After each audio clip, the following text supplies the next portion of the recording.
We live and work in a world that is becoming more complex, volatile, and uncertain every day. The COVID-19 pandemic has provided all of us with a tangible and, for many, frightening illustration of this reality. As this virus has undoubtedly had an impact on you and your family, you've likely paid a great deal of attention to how those around you have been or have not been demonstrating leadership. What have you learned? Almost certainly you've come to the conclusion that rarely has the need for exceptional leadership been so clear or so important. What should you expect from leaders in a crisis? As a crisis leader, what should your stakeholders, your families, your businesses, your employees, your communities, etc., expect from you? A growing body of research offers some answers to these questions. What do those looking for leadership want to see in a crisis leader? A framework that's been used by the United States Army for decades, known as Be, Know, Do, provides a practical structure for outlining these expectations. So allow me to use this framework for describing how crisis leaders should be, what they need to know, and what they should do during a crisis. I know you'll find these useful.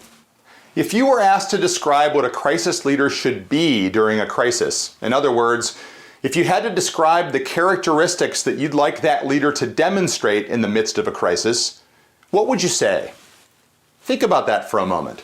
From your COVID-19 experience, what should a leader be to instill confidence and deserve the trust of stakeholders?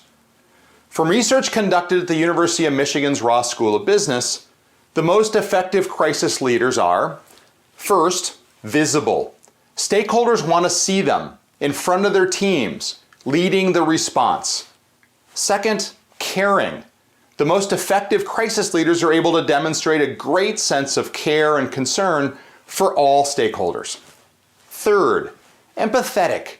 Not only must crisis leaders care for their stakeholders, they must recognize that some have lost or will lose a great deal as a result of this catastrophe, and that their loss deserves acknowledgement and empathy. 4, calm. Stress and fear produce anxiety in stakeholders. The most effective crisis leaders are able to remain calm, think clearly, and through their composure can help reduce stress and fear in others. 5, assertive. Not only do stakeholders want to be able to see their crisis leaders, but they want to see them doing something, to be asserting themselves and working toward a solution to the crisis. What do you want your crisis leaders to clearly understand, to know, in order to support your organization and its stakeholders during a crisis? Again, in our research at Michigan Ross, we consistently hear that stakeholders want their crisis leaders to have a crystal clear understanding of 3 things. First, organizational vision. To be truly effective, crisis leaders should know, be able to articulate, and be able to align their crisis leadership efforts to the organization's mission and vision.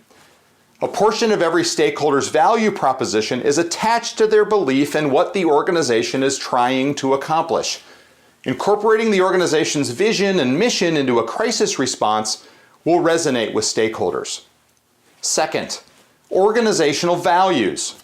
If an organization's vision describes what it is trying to accomplish, then its values describe the way it plans to get there. A great deal of research has been done on the extent to which employees aspire to work for a company that shares their values. New research indicates other stakeholder groups, particularly customers, want values alignment as well. In a crisis, stakeholders will be looking for an organization to walk the talk. This is best demonstrated through values-driven leadership. And third, guiding principles. Crisis leaders will be required to make an incredible number of decisions with limited information. Many of these decisions will prove to be less than perfect over time as new information becomes available. This is not typically a product of poor decision making, but rather a function of the crisis environment itself. What can be done to improve this seemingly impossible situation for crisis leaders? We can help stakeholders understand how and why decisions are being made. The most effective crisis leaders create and share a set of guiding principles that can be used in the decision-making process. Examples of guiding principles include: we will value, protect, and support our people. We will deliver on the vision and mission of our organization. And we will communicate effectively and thoughtfully with all of our stakeholders throughout the crisis. Principles such as these can help stakeholders understand how decisions are being made before they begin to judge them after they've been made. What should crisis leaders be doing during a crisis? Our research points to 4 primary actions that are core to effective crisis leadership. First, communicate. We know that stakeholders are anxious during a crisis because their value propositions are being threatened. Given these concerns, what do these stakeholders want and need to deal with their fear? They need information. They need clear, compelling, consistent, and reliable communication. As a crisis leader, you should establish a communication plan, inform stakeholders of your plan, and become their primary source of learning about your intentions, your actions, and the facts as they become available. Second, make decisions with limited information. A primary responsibility of every leader is decision making. Unfortunately, during a crisis, leaders will be required to make urgent decisions with limited information. As mentioned earlier, this is why guiding principles become so important. But these principles won't resolve the fact that decisions made by crisis leaders will typically produce as many poor outcomes as good ones.